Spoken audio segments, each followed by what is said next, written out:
What's up? What's up? This is Royce the 5'9", and right now you checking out the notorious Gully TV. Don't go nowhere.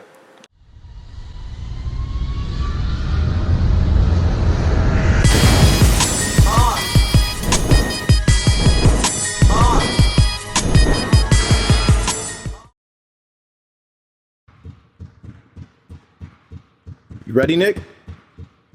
Let's get him.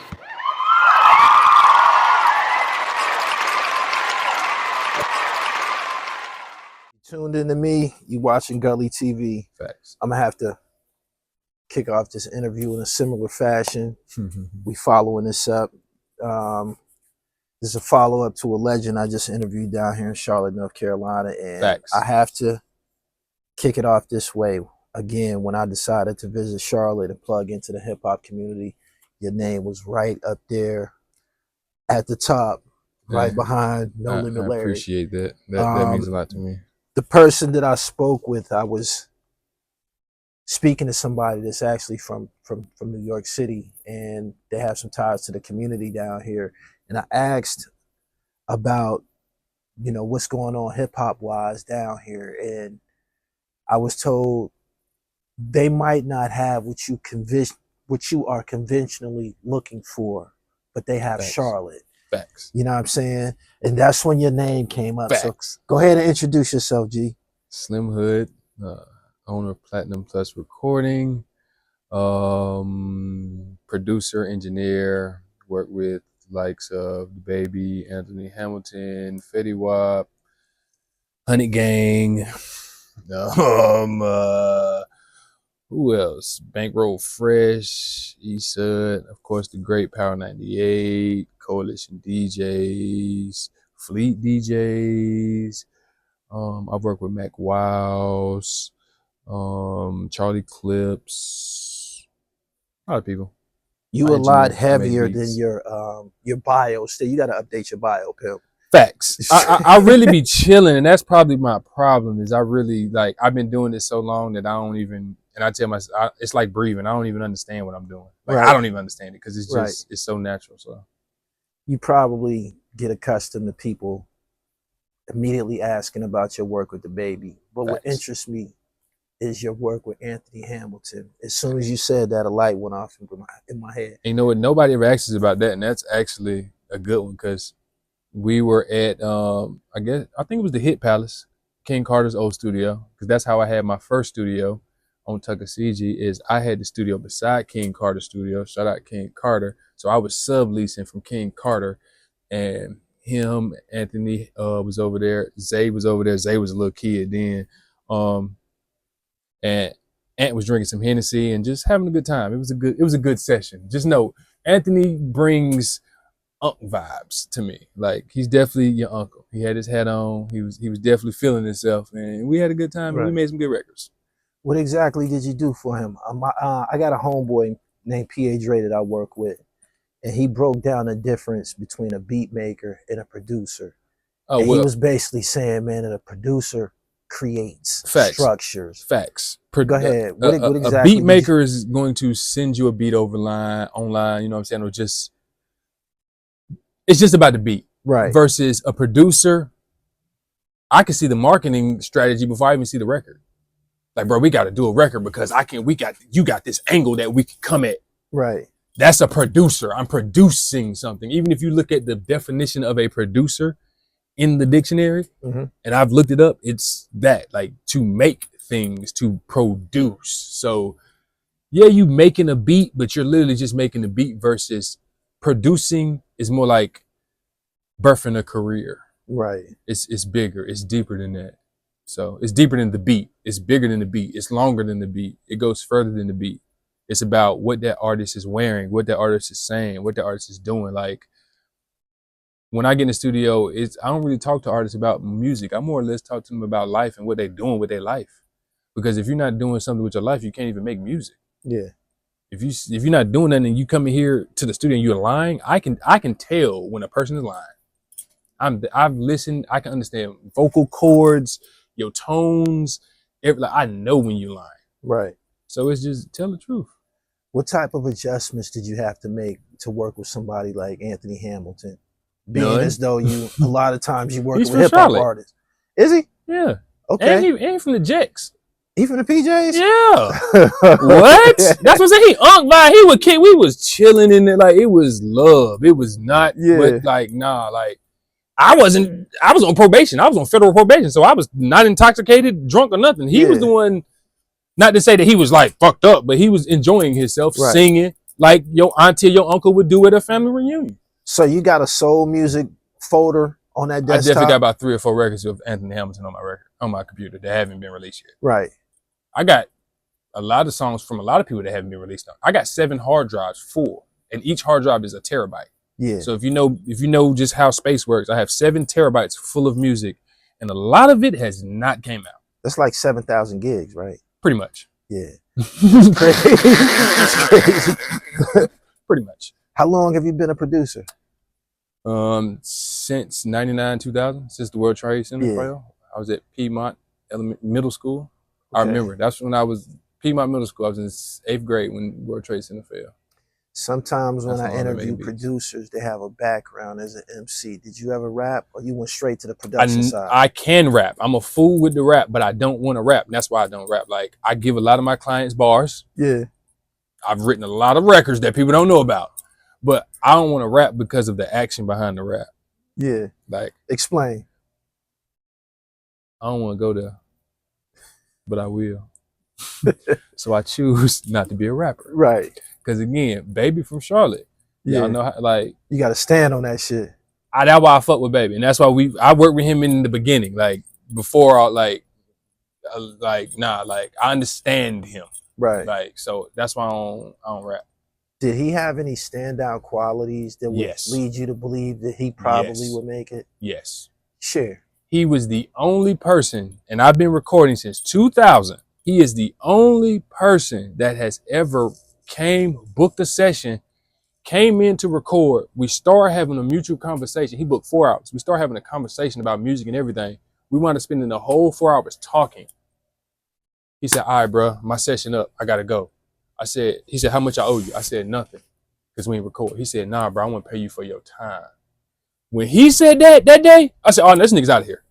This nigga's out of here. Felt he understand, because he understands. He's anointed. We was really having, at the point you came to record and we talking. Yeah. So obviously what we talking about more important than you recording. So obviously I'm giving you some real game. Yeah. And you're willing to pay for it? You out of here, young man. And guess what happened to him? Out of here. Okay then. So I rest my case. What year did he actually boom?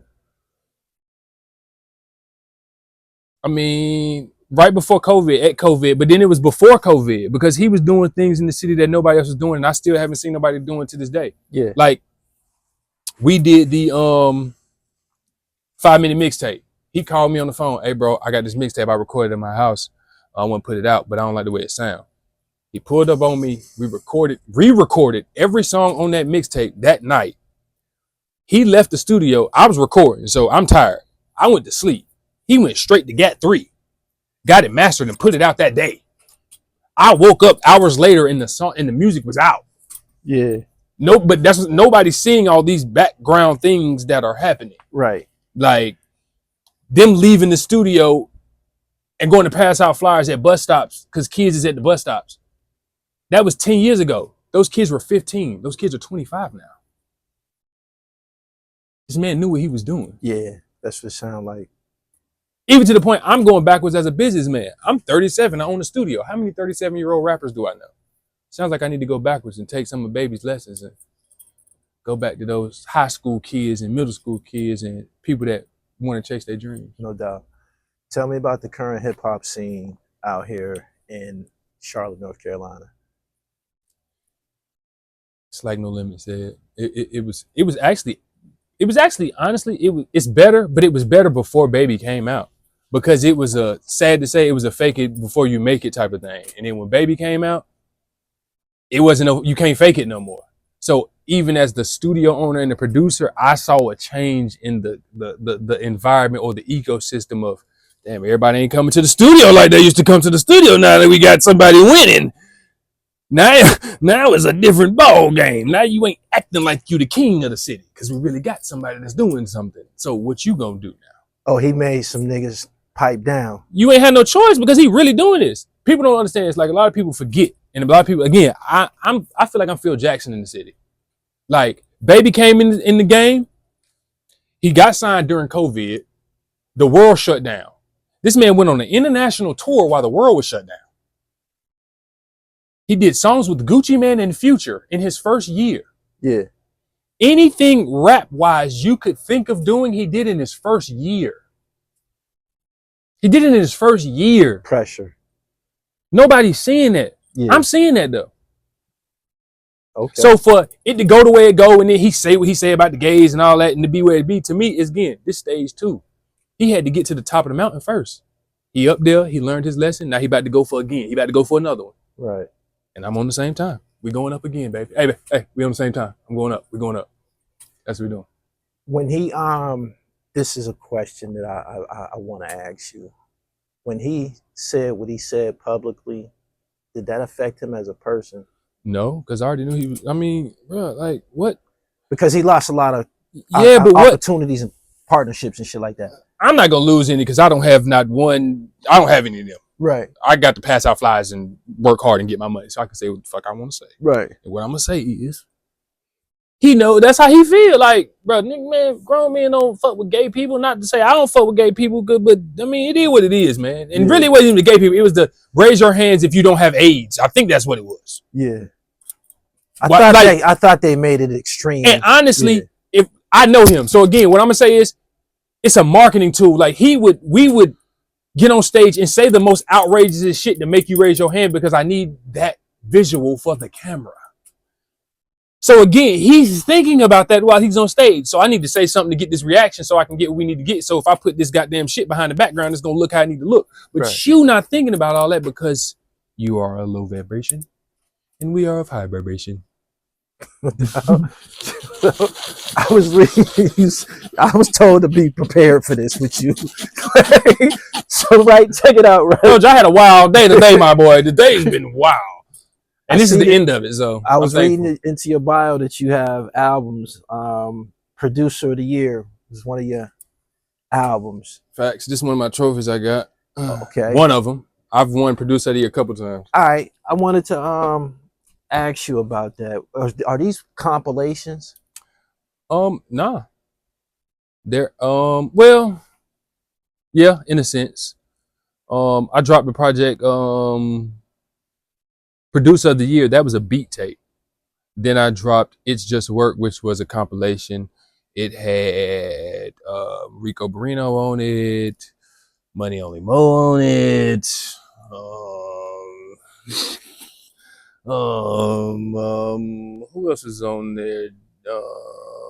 JG was on there. Who else? 704 Bags was on there.